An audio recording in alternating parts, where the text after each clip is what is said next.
Hey everybody, welcome back to another episode of Recent Retro Toys. Today I'm going to do an unboxing. It's kind of cool that I get to do all three of these at once. Well, maybe two. We'll talk about that later, but I found this torpedo yesterday at Target, and just so happened to be the day before these guys came. So, it's one of the few times I've been lucky with an Amazon pre-order, like the Batmobile, where I actually got in. Apparently it was very, very difficult to find, to get in time. So I'm gonna set one of these aside for now. And let's open this one.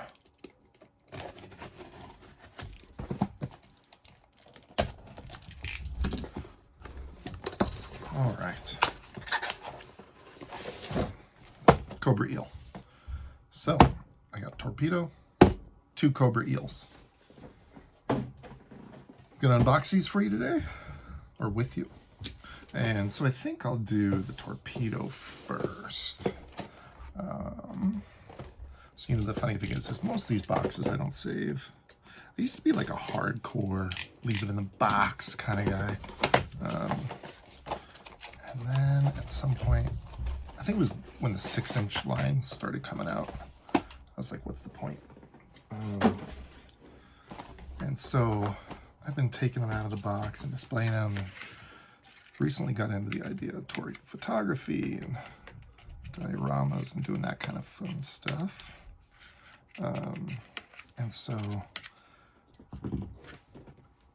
95% of my toys now come out of the package. There are some that if I really like the box, the artwork or whatnot, I'll keep it in the box, but it's pretty rare nowadays that I keep something in the box. I know I'm in the minority here, probably because I do take everything out of the box, but I don't actually mind the plastic-free packaging. The only thing I don't like is these things. I always feel like I'm gonna miss something in here. And so let me pull this box back up. Okay, 1 flipper, 2 flippers, tank, mask, knife, rifle, gun cartridge, harpoon. Okay, so everything's there. Oh yeah, that's pretty cool. Show that little detail on there. That's pretty nice. Okay, so I think I'm going to put him to the side for now. I'm going to open up one of these Cobra Eels and then set them up together. Get them all geared up at the same time. So, yeah, I don't like. I did rip it right there. This is actually the one I probably shouldn't have ripped out of the two, because I know these eels are worth a lot. Sometimes I do keep some boxes if they are valuable figures. I keep them just in case I want to sell them. If I do sell a figure that I've taken out of the package, I do not sell it as in package. I just sell it with package, and I make it clear that I took it out of the package, because I've had that happen to me before and I didn't really appreciate it. With me, the biggest issue was about a Daredevil figure, and when I took it out, it was new in box, and when I took it out, the limbs were all, and the joints, the ankle joints were the worst. It had obviously been used quite a bit, but you couldn't tell that from outside the box. So, okay. Let's see. There's these little things in here. Wait, I gotta put this back. All right. Eel, helmet, tank, knife, flipper, harpoon. Well, these figures are actually really similar. Here, let me face them to you guys. As far as accessories and design, the design's not that surprising, obviously. They're going to be pretty similar, but the cool thing is like, you know, I don't get super upset when they reuse parts, but this is nice to have with figures that are going to get used together in some photos, to not have them look similar. Okay, so I think I'll, since he was first out of the box, he can be the first into costume. Let's see here. Oh, nice. That wasn't hard at all. Okay. Get those feet in there.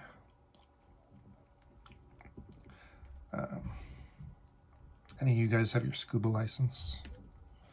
I actually have taken all the classes, but I didn't get my open water certification.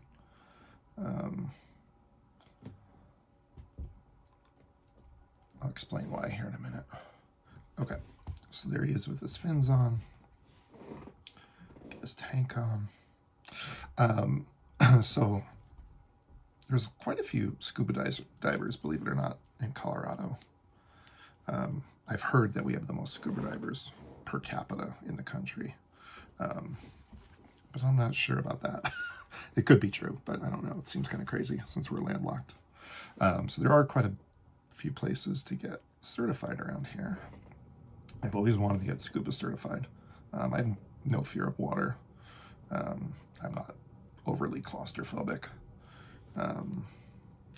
So I really wanted to do like a shark cage thing or a dive with the sharks. I've snorkeled with sharks, but I wanted to do something a little more intense at some point. And so I decided to get my scuba license. And I took the classes. I think it was like 2 weeks, a week, something. It was pretty intense. It was every night.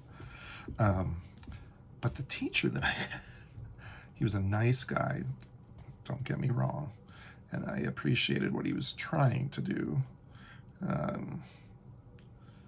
I've been a teacher for 23 years, so maybe I'm just a little overly critical of teachers, but this guy, man, he spent every hour with us telling us how many times and ways we could die. And it was kind of insane, and telling us how many people he had seen die scuba diving. He did this like really intense cave diving though, so it's a little more than what I wanted to do. So I was going to do my open water certification, but I was going to do it here in Colorado. And after the class, I was like, I don't know what I'm going to do this. Like, what am I going to do with this license? I really wanted to get it, but then I found out that you didn't even need it for the shark cages and stuff. And so I was like, when am I going to scuba dive? And the biggest thing was, I didn't know anybody else that scuba dived. My wife has no desire to do it. She's terrified of water. And my son was too young. And so I was like, what am I doing this for? Why am I getting this certification? And so I didn't do the open water dive. And part of the reason I didn't do the open water dive is that I didn't really want to dive in a lake in Colorado. I've heard high altitude diving can be kind of crazy. Can cause some complications that you don't experience at sea level. So I was like, what's the point? I don't really regret it now. It's kind of a waste to go through the whole thing and not get the certification, but it was one of those things where it was like, I think it was like an 8-hour Saturday, and I was still teaching full-time at that point. And I was still what I like to call a classroom teacher. I still teach, but not in the classroom anymore. It was like the end of summer, and I was like, dude, I don't want to spend one of my last Saturdays of the summer swimming in Cherry Creek Reservoir. All right, let's get the helmet on this guy.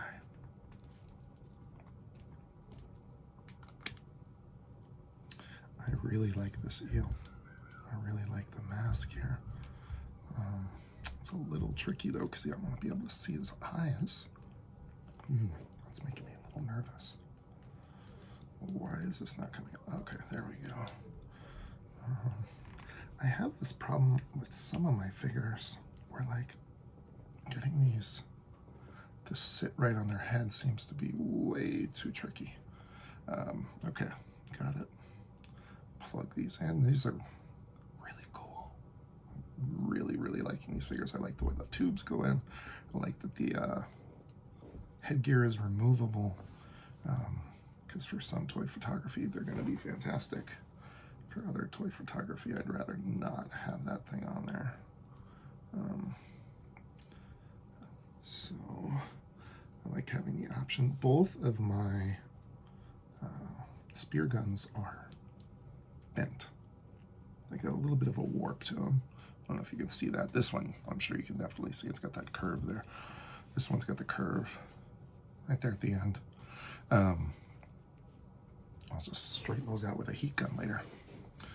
All right, so pretty cool. I like all the details here on the belts. I mean, this is like what G.I. Joe's famous for, right?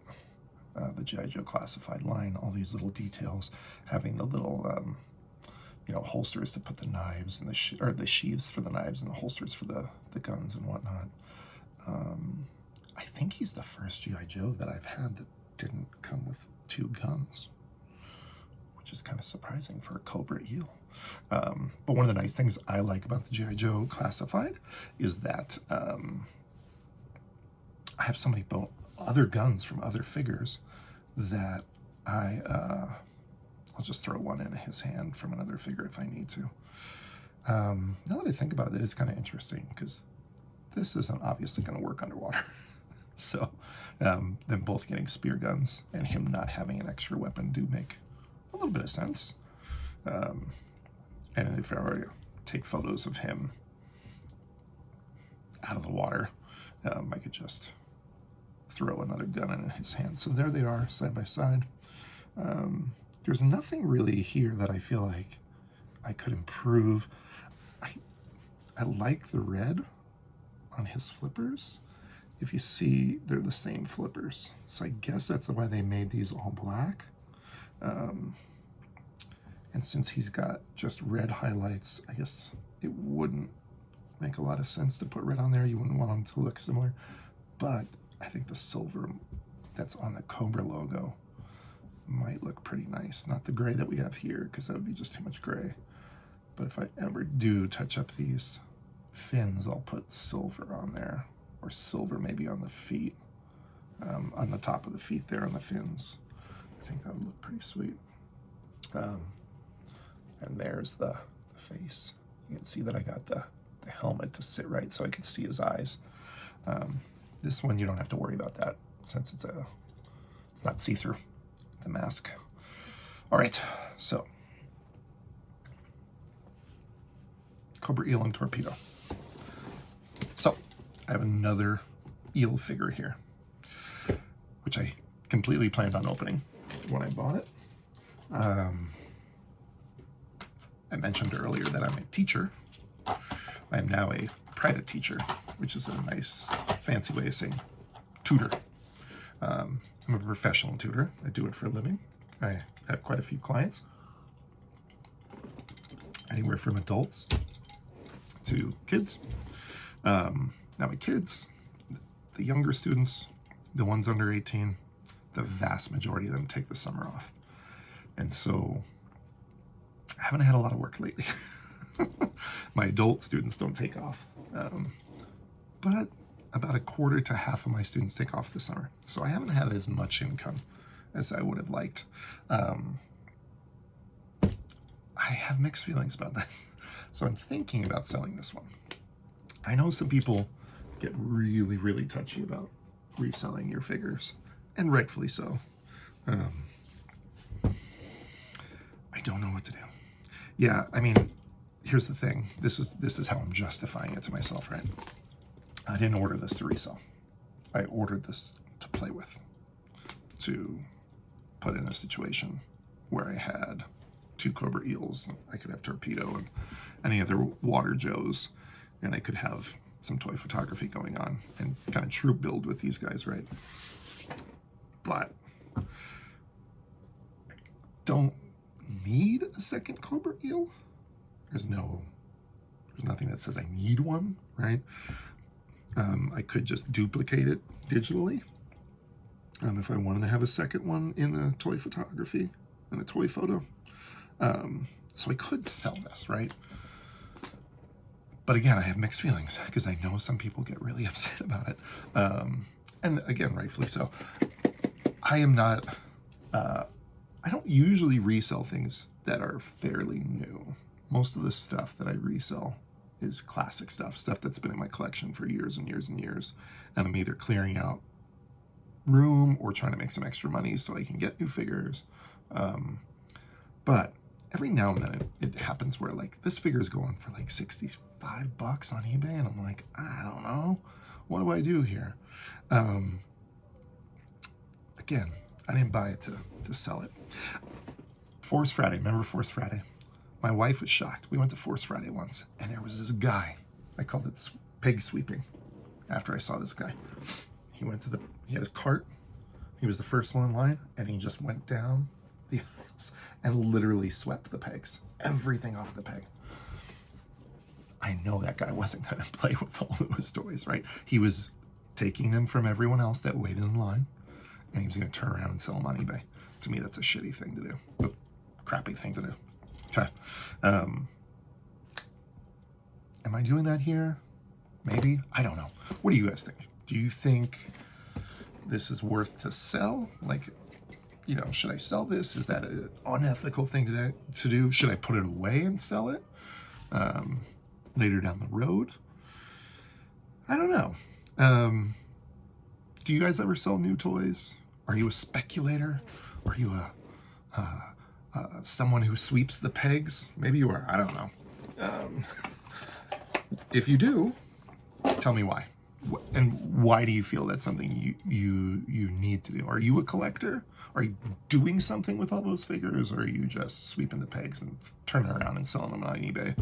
I know Target started to crack down on a lot of that with the 2-figure limit. I think that's one of the reasons why we're seeing so much stuff go on clearance, though. Which honestly, I don't mind. But I know it's hurting the toy industry supposedly, which could hurt us getting new toys. So, what do you think about the state of the industry right now? What do you think about peg sweeping? What do you think about speculating? What do you think of these figures? What do you think about me not getting my scuba license? Was that stupid? So click like, subscribe, all that crap, and comment with whatever you like below. Have a good one.